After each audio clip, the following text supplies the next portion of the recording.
Niwashukuru viongozi waliokaa wakabuni hili swala la kuona kwamba ipo hali ya kuandaa hichi kitu ambacho kitaweza kusaidia mpira wetu. Niwashukuru na nyie kwa kujitolea, kwa sababu bila kujitolea sasa hivi msingekuwepo, lakini mmekaa mkaamua tujitolee, mkaamua kwamba tunataka kusoma au tunataka kujifunza. Kwa hivyo na nyie niwape shukrani zaidi. Mkufunzi Nasra ni mkufunzi ambaye anatambulika duniani. Nikisema duniani, maana hao wenye mpira wanamtambua kwa kazi yake ambayo amekuwa akifanya, na yeye ameanza kujifunza, ameanza kusoma miaka chungu nzima nyuma na kapata shahada nyingi. Kwa hivyo ni instructor ambaye anaaminika na ameshafanya hizi kozi nyingi tu, na aliwafanya hizi kozi sasa hivi wanaonekana kwamba wana product nzuri. Jitahidi sana, nimpongeze binafsi kwa kazi. Kwa hivyo kwa upande wangu ninachoeleza ni kwamba mmekuja katika nafasi ya ukocha, na kocha kwanza ifahamu kwamba yeye ni kocha lakini ni mwanafunzi, na mwanafunzi manake anasoma, mwanafunzi manake anasomeshwa, mwanafunzi manake anajisomea. Kwa hivyo mmeanza hapa kuja kusomeshwa, lakini mkiondoka hapa mnatakiwa kasome. Umeelewana? Kasome, na katika kusoma kwenu mnatakiwa muwe makini, kwa sababu umechagua kazi ambayo inahitaji watu wasome.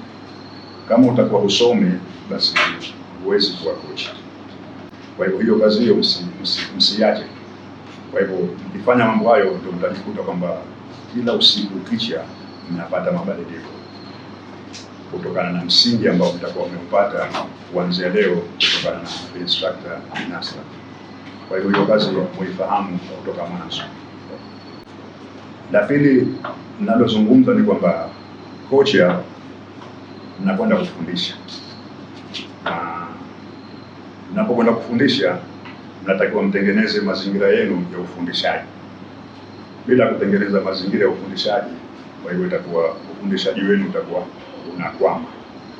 Lakini ukitengeneza mazingira mazuri sana ya kufundisha, basi utakuwa unakwenda bila mashaka yote. Kwanza ukitoka hapa unakwenda kwenye timu, umeelewana, ambayo pengine uko nayo hivi sasa yote, au wengine hawana timu sasa hivi, lakini wana mapenzi ya mpira katika fani hii ya ukocha. Kwa hivyo biidhnillah, mkitoka hapa mtapata timu zitakuhitajini mwende mkafundisha. Sasa mtakapokwenda kwa kunako timu, lazima mwende mkionekanwa kwamba mmebadilika, umeelewana, na ndio maana watakapokuheshimu akaona kumbe kweli huyu mtu wetu amekwenda kusoma. Kwa hivyo muonekanwe mabadiliko mnakwenda nayo. Nyinyi mjifahamu ndio responsible wa hiyo timu, na mjifahamu vile vile. Kwenda kufundisha, usifikirie utakwenda kufundisha mchezaji tu, lakini mnatakiwa mkafundishe mpaka viongozi. Tumeelewana? Mkafundishe mpaka viongozi taratibu. Haidhuru, kuna elimu mbili, kuna elimu ya watu wazima na kuna elimu ya watoto wadogo. Utakapokwenda kufundisha watoto, ukafundishe tofauti na utakapomfundisha mtu mzima. Unahitaji mbinu maalum ya kumfundisha mtu mzima mpaka akafahamu, tofauti na mtoto. Kwa hivyo nyinyi nasema mnaanza kutengeneza mazingira, maana yake mtakuwa mkatengeneze mpaka viongozi. Umeelewa? Lile ambalo unahisi wewe ndani ya timu yako unataka ulitengeneze, kwanza litengeneze kwa kiongozi. Umeelewa? Mfahamishe kiongozi kwamba mimi kocha, kuanzia sasa nataka timu yangu mimi iende kwa time. Kama mazoezi saa 10 basi twende saa 10. Kama mazoezi Jumatano basi twende Jumatano. Kwa hivyo mwanzo kamfundishe kiongozi, kwa sababu yule ndio atakayekuwa msaidizi wako namba 1 katika uongozi wa mpira. Umeelewa? Sasa utakapokuwa umemfundisha yule, alafu ukaja kuna wachezaji wako, maana yake yule atakusaidia sasa. Bwana, kuanzia sasa hivi kocha wetu ameshasoma, amekuja na mabadiliko na anahitaji kufuatilia. Au watasema kocha huyu tuliompata sasa hivi mambo kama haya yeye hayapendi. Kwa hivyo atakusaidia nje ya wewe. Kwa hivyo utakapokwenda uwanjani ukianza hiyo kazi, utaanza kazi kirahisi na mafanikio yatapatikana kirahisi. Lakini makocha wengi wanasahau kuwafundisha viongozi. Umeelewa? Kwa hivyo ndio inakuja mivutano. Inakuja mivutano kati ya kiongozi na kocha. Viongozi wanakuwa hawakufahamu. Kwa hivyo unachotakiwa wewe kesha wafundisha wao watakufahamu zaidi, na wao ni rahisi zaidi kufahamu kuliko hao wachezaji. Walimu mmekuja kusoma, lakini sasa tujue mpira wetu tuanze kwa vijana, kwa sababu tukitengeneza vijana basi ndipo mnapotengeneza mpira. Lakini tukenda tukisema tunaanza juu moja kwa moja, basi tutajikuta kwamba hatukufanya jambo.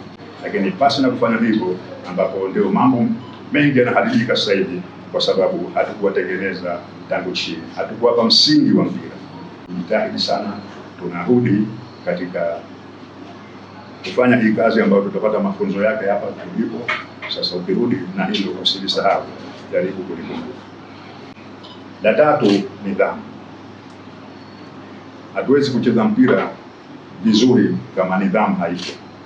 Nidhamu nafikiria ianzie kwa wewe kocha. Lakini nidhamu maana yake ni kutengeneza taratibu, na ukesha zile taratibu ukazifuata wewe kama mwalimu. Halafu vile vile unakwenda chini kufundisha wachezaji wawe na nidhamu. Afate zile taratibu ambazo wewe mwalimu umezitandika. Baada ndio utasema kwamba huyu mchezaji ana nidhamu.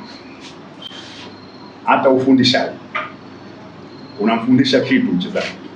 Sasa kile unachomfundisha lazima akifanye kwa nidhamu yake.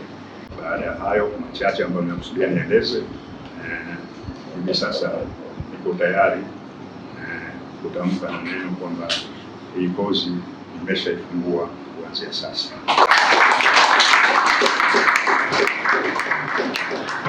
Madhumuni makubwa ni kuwajengea uwezo walimu wetu ambao wanafundisha mpira katika timu zetu mbalimbali za watoto, na tunategemea kuwa hawa watu ni wazoefu wa muda mrefu kwenye masuala ya michezo, lakini hawakuwa na elimu ambayo inawaelekeza katika ufundishaji. Kwa hiyo tumeandaa kupitia ofisi ya mkoa ya makocha hapa Zanzibar mjini Magharibi, ndio organizer waliotengeneza kozi hii. Kwa hiyo kwa ushirikiano mkubwa nategemea kozi hii itakwenda vizuri na salama, na tutamaliza tarehe 6 Mungu akitujalia uhai na uzima. Mchelenga kusomea basic hiyo ya kwanza wa kocha, kwa sababu na watoto wanaoongoza, lakini mnatuhakikishia kitu ambacho kilichokuwa sahihi. Na dunia leo nadhani mnajua mtu yote bila kutosoma hakuna kufundisha kitu ambacho ana kazi. Vile vile mtakufundisha mtu kwa namna mwenyewe kwa sahihi, vile vile sio hiki ndio kikubwa kuliko kufunza. Ndio nitakuta hapa nena mafunzo ambayo ndio sahihi kwenda kuongoza watu wangu katika mazingira au katika mafunzo ambayo yalikuwa